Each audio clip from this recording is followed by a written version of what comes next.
Кыргызстандын түштүгүндө 2 жер титирөө катталды. Сейсмология институтунун маалыматына таянсак, 2 февралда саат 13:40 Кыргызстан менен Кытай чектешкен аймагында учогунда күчү 3,5 балга жеткен жер титирөө катталган. Жер титирөө Ош облусунун Алай районунун Нур айылында 3 балл, Иркештам айылында 2,5 балга чейин сезилген. Ошондой эле 3 февралда саат 4-3 өткөндө Өзбекстандын аймагында учогунда күчү 4 балга жеткен жер титирөө катталган. Жер титирөө Жалал Абад облусунун Аксы районунун Кызылжар, Жылкол, Кум айылдарында 3 балга чейин сезилген. Жер титирөөдөн жабыркагандар жана кыйроолор катталган жок.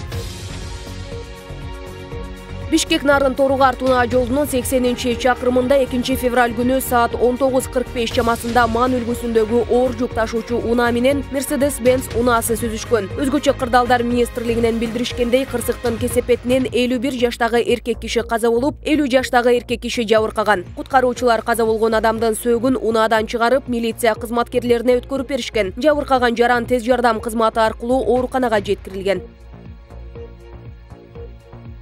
Аю Гранд Комфорт соода борборунда жайгашкан калыкты тейлеген борбордун жана 119 телефон чалуу кызматынын иши жанданып, бүгүн өз калыбында иштеп жатат. Бул тууралуу мамлекеттик каттоо кызматынан кабарлашты. Эске салсак, кечээ Аю Гранд Комфорт соода борборунда өрт чыгып, ал имаратта жайгашкан элди тейлөө борборунун кызматкерлери жана келген жарандар эвакуацияланган. Чолпон Ата 2 дарегинде жайгашкан калыкты тейлөө борбору 2 автоунаалар боюнча тейлеген борбор жана 119 колл-центр өзүнүн ишин жандантты. Кайра кадимки калыбында иштеп жатат деп билдиришти алар. Кечээ алар өрттөн эч ким жабыркабагандыгын, документтер архив толугу менен сакталып калгандыгын билдиришкен.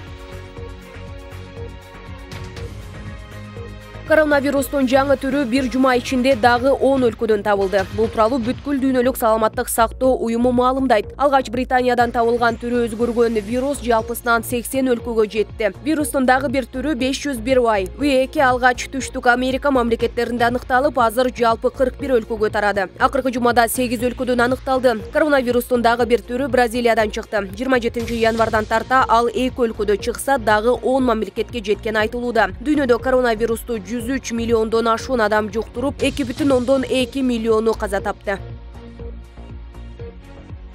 Башкы прокуратура Саламаттык сактоо министрлигине караштуу дары-дармектер жана медициналык буюмдар департаментинин жооптуу кызматкерлерине каршы 8 фактын иликтеп чыкты. Ал кылмыштар менен жоруктардын бирдиктүү реестрине кызмат абалынан кыянаттык менен пайдалануу боюнча катталды. Башкы көзөмөл органынын маалыматына караганда, медициналык препараттарга экспертиза жүргүзүүдө, лабораториялык сыноолорду өткөрүүдө жана мамлекеттик сатып алууда коррупциялык схема аныкталды. Департаменттин жооптуу кызмат адамдары фармацевтикалык компанияларга өлкөгө сапатсыз медициналык препараттарды алып келүүгө шарт түзгөн жана коронавируска байланыштуу пандемия учурунда коррупциялык кылмыштарды жасаган деп шек саналууда. Башкы прокуратуранын сунушу менен департаменттин 4 кызматкери тартиптик жоопкерчиликке тартылып, анын ичинен бирөө жумуштан бошотулду. Бүгүн 3 февралда экс-президент Сооронбай Жээнбеков Бишкек шаардык сотуна мурдагы вице-премьер-министр Дүйшөнбек Зилалиевдин иши боюнча суракка чакырылган. Бүгүнкү отурум Бишкек шаардык сотунда саат 13:00 белгиленген. Маалыматка караганда, Сооронбай Жээнбеков Оптима банктын сейфинен $1 миллион табылышы боюнча суралат. Зилалиев кармалганда Оптима банктын кутучасынан $1 миллион табылганы жөнүндө интернетте видео тарап кеткен. Зилалиев 2017 жылдын 8 декабрында кармалган. Тергөө учурунда Зилалиев УКМКга көрсөтмө берип, банктын уячасынан табылган акча Сооронбай Жээнбековдун шайлоо өнөктүгүнө жумшалганын айткан. Ал ага жеке өзү акча берген. Муну Сапар Исаков да тастыктай алат, деди жактоочусу Талайгүл Токтакунова. Дүйшөнбек Зилалиев мыйзамсыз баюу беренесинин негизинде Бишкектин 1-май райондук сотунун чечими менен 9 жылга эркинен ажыратылган. Эскертсек, экс-президент Сооронбай Жээнбеков үй бүлөсү менен Кыргызстандан чыгып кеткени айтылды. Бул кабарды анын маалымат катчысы Толгонай Стамалиева тастыктады. Билдирүүгө караганда, Алманас аэропорту аркылуу Туркиянын Стамбул шаарына учуп кеткен. Экс-президент умрага Мекке шаарына барат.